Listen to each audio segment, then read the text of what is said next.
Hello बच्चों, एक commerce में आपका स्वागत है। हम लोग पढ़ रहे हैं डेप्रिसिएशन अकाउंट, ह्रास खाता। कि डेप्रिसिएशन क्या होता है इसको जान लीजिए। जब किसी भी एसेट को यूज करेंगे, किसी भी संपत्ति को यूज करेंगे तो उसके वैल्यू में कमी आता है, उसके मूल्य में कमी आता है, उसको डेप्रिसिएशन बोलते हैं। जैसे मान लीजिए कि एक मोबाइल खरीदे हम लोग 20,000 रुपया में, ठीक है। आज खरीदे अभी, उसको अगर 2 महीने के बाद बेचेंगे तो वो 20,000 में नहीं बिकेगा। वो कितना में उसका बिकेगा? वो 15,000 रुपया में। तो 5,000 रुपया वैल्यू कम हो गया। ऐसा क्यों हुआ? क्योंकि जब हम मोबाइल को लिए तो उसको यूज किए। जब कोई भी चीज को यूज करते हैं तो उसमें एक हिसाब होता है, ह्रास होता है, ठीक है, उसका वैल्यू घटता है। ठीक है। तो ये बीच में 5,000 घट गया। 5,000 कम क्यों दिया जा रहा है? क्योंकि हमको यूज किए तो मोबाइल का दाम घट गया, तो वो 5,000 रुपया डेप्रिसिएशन हो गया सिंपली। तो किसी भी एसेट को यूज किया जाएगा तो उसका वैल्यू क्या होता है? घटता है। इसी को बोलते हैं डेप्रिसिएशन। ठीक है। हम चैप्टर क्या पढ़ रहे हैं? डेप्रिसिएशन पढ़ रहे हैं। तो बहुत सा संस्था होता है, फर्म होता है, इंस्टीट्यूशन होता है, वो क्या होता है? अपना डेप्रिसिएशन चार्ज करता है एसेट पर। ये क्यों चार्ज करता है? एसेट्स का करंट वैल्यू जानने के लिए। मान लीजिए कि आज हम एक ट्रक खरीदे हैं, ठीक है, या एक मशीन खरीदे हैं 1 लाख रुपया का, आज 2025 को, ठीक है। 2025 को एक मशीन खरीदा गया है, कितना का? 1 लाख रुपया का। अब 2030 को क्या उसका सेम वैल्यू रहेगा? नहीं रहेगा, क्योंकि मशीन को जो यूज करेंगे तो उसका वैल्यू घट जाएगा। तो हो सकता है कि उसमें हर साल आपको कहने का मतलब है 1 लाख का है, और हर साल आपको कहने का मतलब 10,000 घटता है।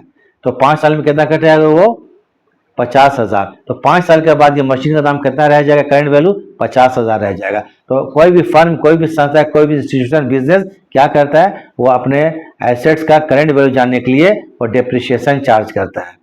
तो हम लोग को पढ़ना है क्या चीज? डेप्रिसिएशन में क्या क्या पढ़ना है? डेप्रिसिएशन में 2 मेथड पढ़ना है, जान लीजिए। Method of charging of depreciation. ऐसे तो डेप्रिसिएशन चार्ज करने का 17-18 मेथड है, ये सब हम लोग को नहीं जानना है। लेकिन हम लोग को जो पढ़ना है 11th क्लास में, method of charging of depreciation, उसका 2 मेथड है। एक होता है फिक्स्ड इंस्टॉलमेंट मेथड, और दूसरा क्या होता है आपको? Diminishing balance method. इसी 2 मेथड को पढ़ना है। इसमें क्या क्या करने आता है? इसमें एक्चुअली में आएगा मशीन अकाउंट बनाने के लिए। जनरली क्या आएगा? मशीन अकाउंट मतलब एसेट अकाउंट बनाने के लिए, कि आज हम एसेट खरीदें तो उसका वैल्यू क्या होगा, और 4 साल के बाद उस एसेट का वैल्यू क्या होगा। क्योंकि एसेट का यूज कीजिएगा तो उसका वैल्यू घटता है, उसी को डेप्रिसिएशन बोलते हैं। आज एसेट 1 लाख का है तो हो सकता है 4 साल के बाद वो 40,000 का रह जाए, 60,000 का रह जाए, लेकिन कुछ ना कुछ घटेगा, ये बढ़ेगा तो नहीं, सीधा है। ठीक है। एसेट्स का मूल्य घटता है यूज करने से। यूज कीजिएगा तो उसमें घिसाई होता है। तो आज हम इसके बारे में क्या आपको थ्योरी कंप्लीट कर देते हैं। बेसिक जो इसका है, इसमें जर्नल क्या होता है, जो कैसे कैसे बनाते हैं, कहाँ कहाँ चार्ज करेंगे, इसको देख लीजिए। ठीक है। मेथड क्या होता है इसको जान लीजिए। और वीडियो तो आखिर से देखिए। अगर वीडियो ठीक लगता है तो लाइक एंड सब्सक्राइब कर दीजिएगा। तो हम लोग को क्या है? 2 मेथड पढ़ना है, तो ये जान लीजिए। यहाँ पर मेथड,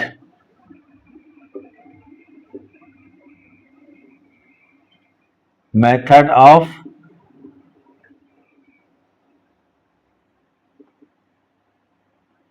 चार्जिंग ऑफ डेप्रिसिएशन।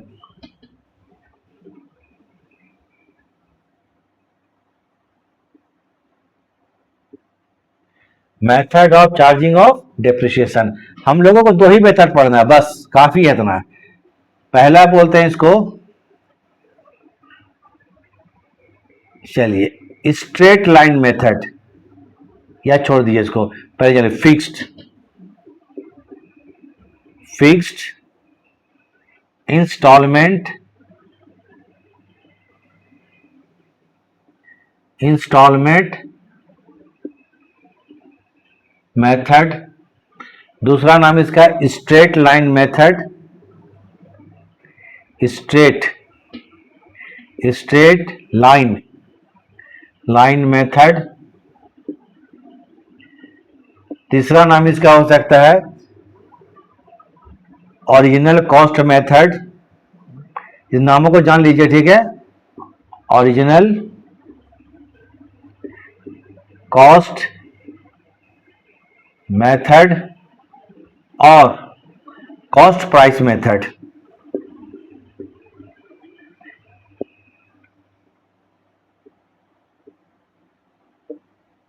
नाम को जान लीजिए। ठीक है। तो method of charging of depreciation, पहला मेथड क्या है? Fixed instalment method. कौन मेथड? Fixed instalment method. दूसरा क्या? Straight line method, straight line method. तो जनरली इसी नाम से लिखा रहता है, लेकिन इसके अलावा कभी बोला जाएगा कि original cost method, cost price method, तो सबका मीनिंग एक ही होता है। इसी को है method of charging of depreciation. Number एक, फिक्स्ड इंस्टॉलमेंट मेथड। ये क्या होता है हम बाद में बताएंगे, ठीक है? Fixed instalment method, straight line method, original cost method और कॉस्ट प्राइस मेथड। अब समझ ही लीजिए, ठीक है? फिक्स्ड इंस्टॉलमेंट मेथड के मतलब, मान लीजिए लेट, मान लीजिए कोई भी एसेट है, कॉस्ट ऑफ एसेट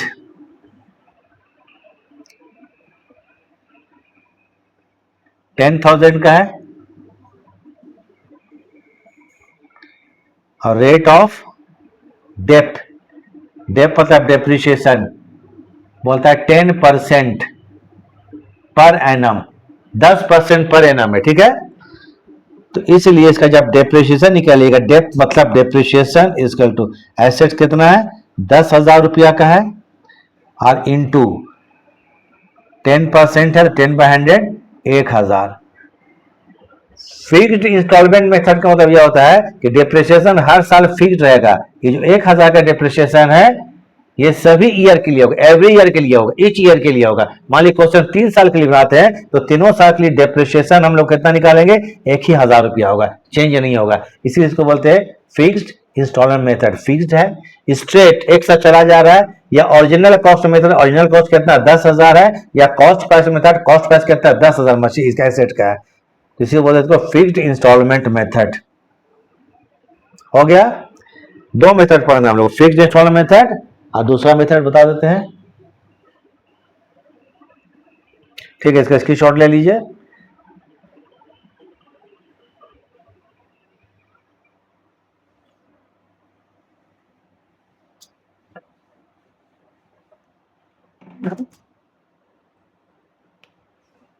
दूसरा मेथड है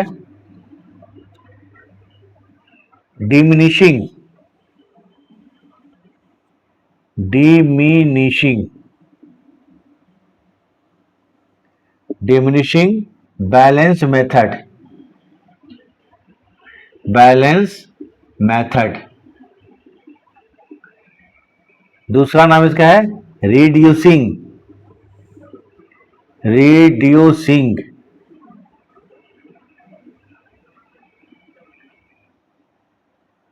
बैलेंस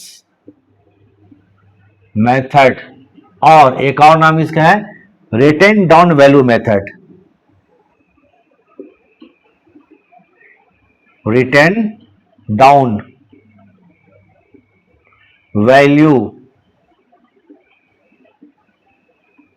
मेथड, ठीक है?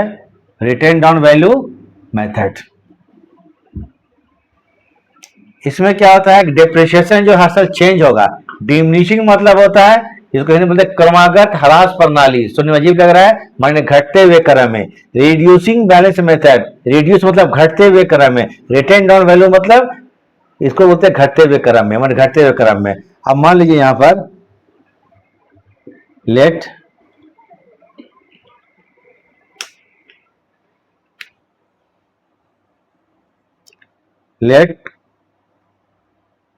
कॉस्ट ऑफ एसेट, चलिए 10,000 मान लेते हैं। कितना है? 10,000, ठीक है? आप डेप्रिसिएशन निकालेंगे तो फर्स्ट ईयर में, अच्छा, rate of depreciation 10% per annum, rate of depreciation मान लीजिए 10% है पर एनम, सालाना 10% है। तो डेप्रिसिएशन निकालेंगे फर्स्ट ईयर, पहले साल में निकालेंगे। मान लीजिए पहला साल है 10,000 है, 10,000 का 10% कितना होगा? 1,000 रुपया।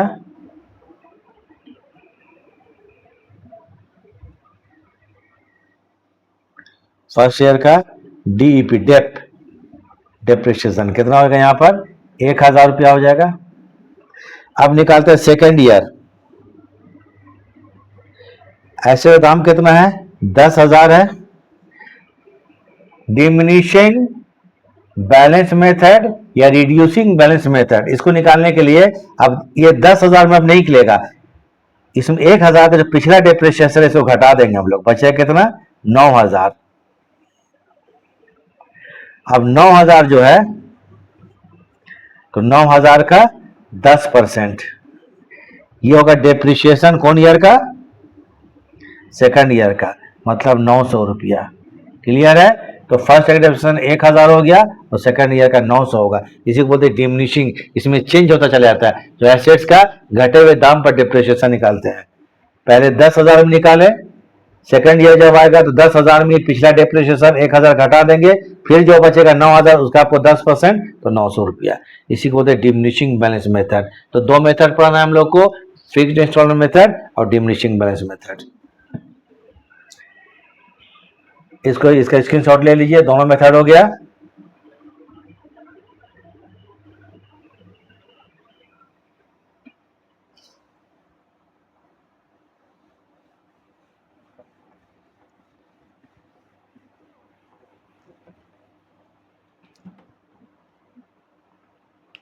अब आइए एक और चीज जान लीजिए,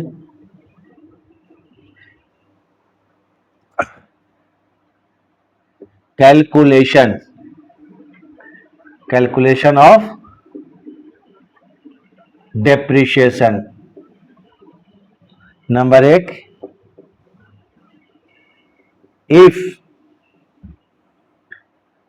रेट मतलब percentage, if rate of depreciation is given, अगर डेप्रिसिएशन का रेट आपको गिवन दिया हुआ है, डेप्रिसिएशन का रेट अगर आपको गिवन है, गिवन मतलब दिया हुआ, गिवन, तो रेट ऑफ डेप्रिसिएशन दिया रहेगा, तो इसके लिए फॉर्म निकालेगा डेप्रिसिएशन। अभी हम निकाल चुके थे रफली, depreciation is equal to cost of asset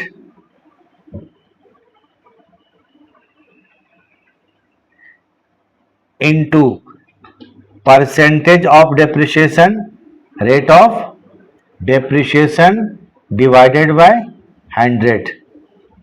अभी निकाल चुके हैं, रेट दिया रहेगा। कभी कभी डेप्रिसिएशन का रेट नहीं दिया रहता है, कभी कभी डेप्रिसिएशन का रेट नहीं दिया रहता है, तो कैसे निकालिएगा, if rate means percentage of DEP debt depreciation is not given, नहीं दिया रहेगा, एक में दिया हुआ तो एक में नहीं दियागा। अब डेप्रिसिएशन का रेट नहीं दिया रहेगा तो प्रॉब्लम तो हो गया, अगर रेट आपको डेप्रिसिएशन का नोट गिवन नहीं दिया रहेगा, प्रॉब्लम आ गया ना। अगर रेट नहीं दिया रहेगा, 1 मिनट, ये 100 है, ये आपको देखने में ठीक नहीं लग रहा है, चलिए 100। अगर डेप्रिसिएशन का रेट नहीं दिया हुआ है, यहाँ तो 10% ये दिया था, रेट दिया हुआ था मान लीजिए 10%, तो 10/100 कर देंगे, लेकिन रेट नहीं दिया हुआ है, तब डेप्रिसिएशन कैसे निकालिएगा, डेप्रिसिएशन का रेट ही नहीं दिया हुआ है, तो डेप्रिसिएशन कैसे निकालेंगे, तो इसके लिए रेट नहीं दिया है तो देख लीजिए, depreciation is equal to cost of asset, cost of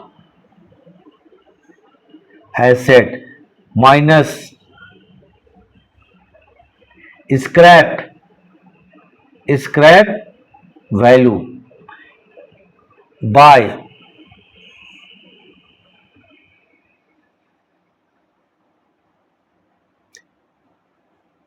estimated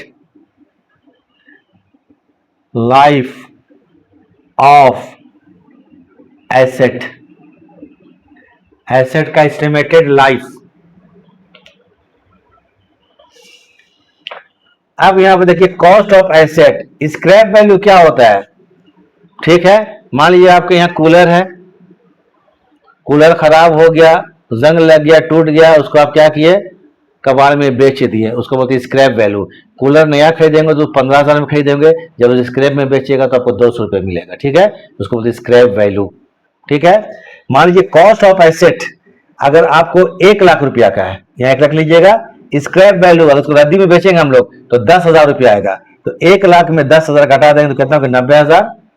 अब estimated life of asset, asset का एस्टिमेटेड लाइफ कितना, मान लीजिए 10 ईयर्स है, एस्टिमेटेड लाइफ या एक्सपेक्टेड लाइफ, ये क्वेश्चन दिया गया एसेट, मान लीजिए कितना 10 ईयर्स है, तो यहाँ पर 90,000 बच गया, 1 लाख माइनस 10,000, 90,000, 90,000 को अगर 10 से डिवाइड करेंगे तो 9,000, ये डेप्रिसिएशन हो जाएगा। ठीक है, तो रेट नहीं दिया रहेगा तो ऐसे निकालेगा, रेट दिया रहेगा तो ऐसे निकालेंगे। इसका स्क्रीनशॉट लीजिए, बहुत इंपॉर्टेंट चीज है, लोग कोई चैप्टर प्रॉब्लम लगता है, प्रॉब्लम आ जाता है इसमें, इसको बनाइए इसको।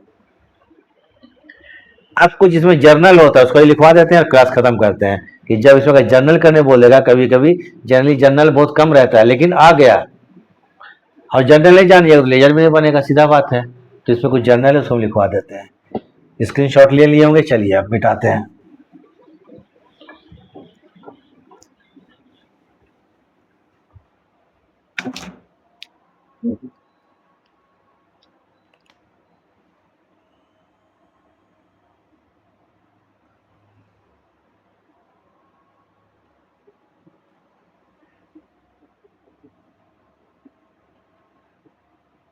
जर्नल एंट्रीज, डेप्रिसिएशन क्या होता है,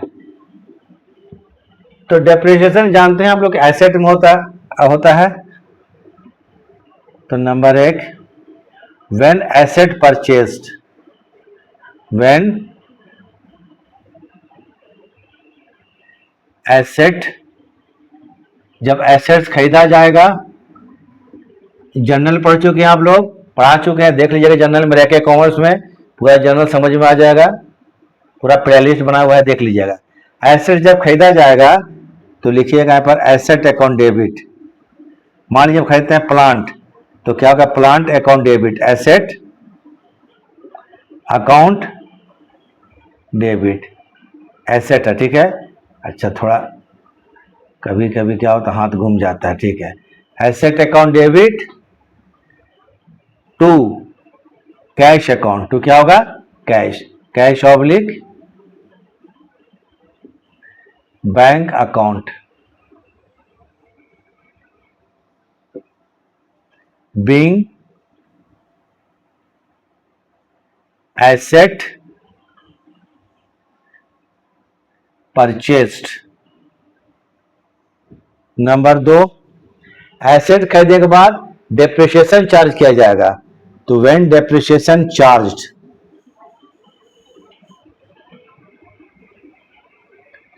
डीपी मतलब डेप्रिसिएशन चार्ज्ड, चैप्टर ही डेप्रिसिएशन, इसके बगैर तो कुछ होने वाला नहीं, तो इसके लिए एंट्री कीजिएगा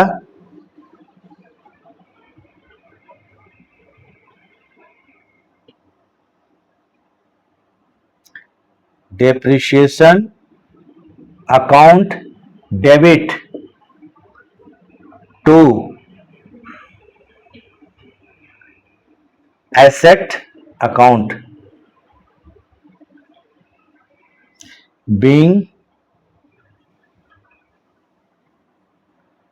depreciation dep charged at the rate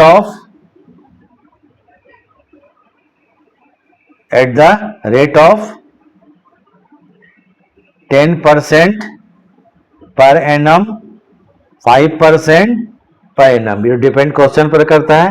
चलिए हो गया, उसके बाद कुछ और एंट्री होगा। Number 3, at the end of the year, at the end of the year, balance of depreciation, DP, depreciation transfer to statement of PL account,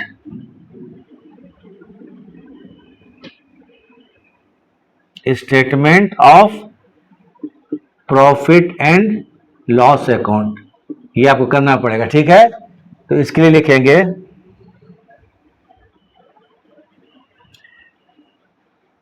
statement of profit and loss account debit to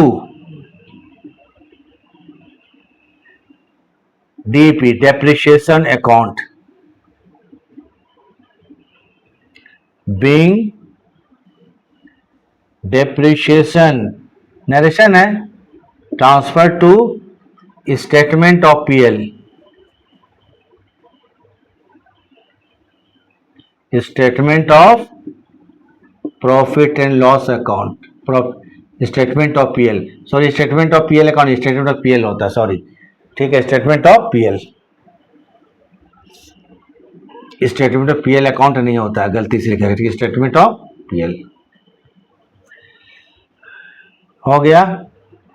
ये entry main इतना चलेगा आपको। उसके बाद आप जिस asset को खरीदे हैं उस एसेट को बेच भी सकते हैं, when asset sold,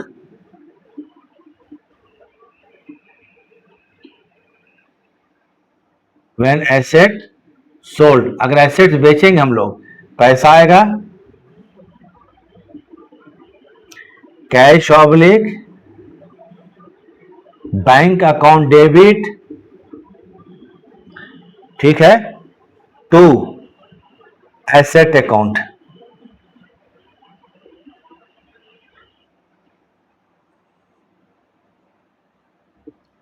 being asset sold. चलिए इसका स्क्रीनशॉट लीजिए, कुछ और एंट्री हम बताते हैं और क्लास खत्म करते हैं। कुछ देर रुक जाती है, इधर का ले लीजिएगा, इधर लीजिए, 4 एंट्री लिखवाए हैं।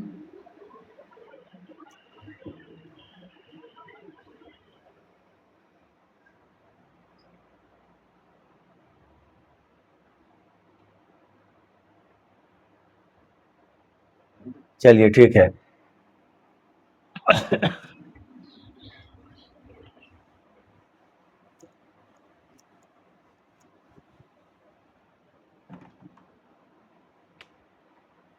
नंबर 5, जब एसेट को बेचा जाएगा, किसी भी एसेट को बेचिएगा, या तो उसमें प्रॉफिट होगा या इसमें लॉस होगा, उसमें लॉस होगा।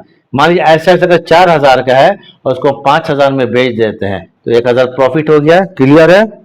और अगर एसेट हमारा 5,000 का है और 4,000 बेचेंगे तो लॉस हो जाएगा, तो इस प्रॉफिट या लॉस को स्टेटमेंट ऑफ पीएल में ट्रांसफर कर देंगे, statement of profit and loss में ट्रांसफर कर देंगे और काम का इतना ही जनरल होगा। जिसको पढ़ लीजिएगा उसको क्लास शुरू करेंगे, ठीक है।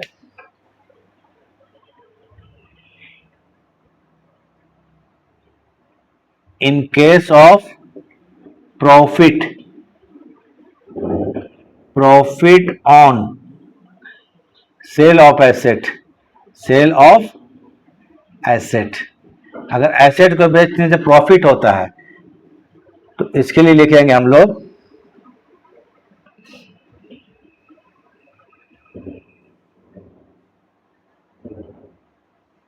Asset account debit to statement of PL, to statement of profit and loss,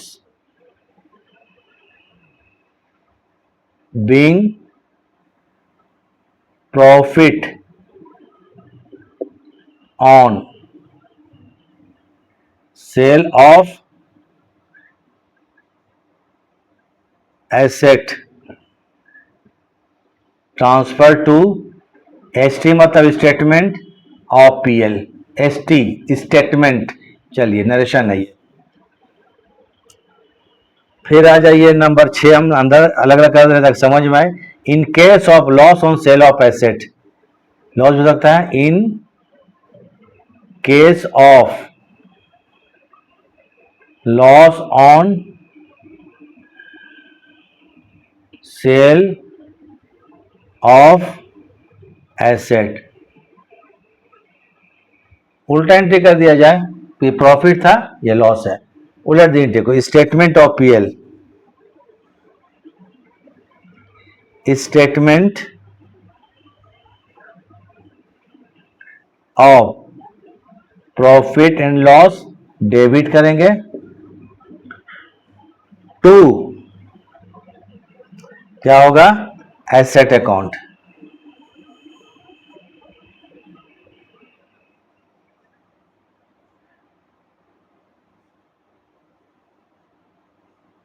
being loss on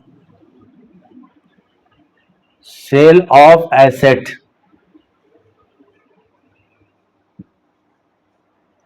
transfer to S3 का मतलब क्या हो गया, स्टेटमेंट ऑफ P&L मतलब प्रॉफिट एंड लॉस।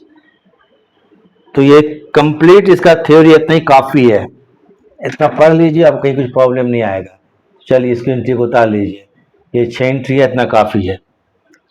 अब हम लोग ठीक है नेक्स्ट क्लास में मिलेंगे, क्वेश्चन शुरू करेंगे, तो थोड़ा इसको आप लोग अच्छा से कीजिए। तो चलिए वीडियो देखने के लिए थैंक्स।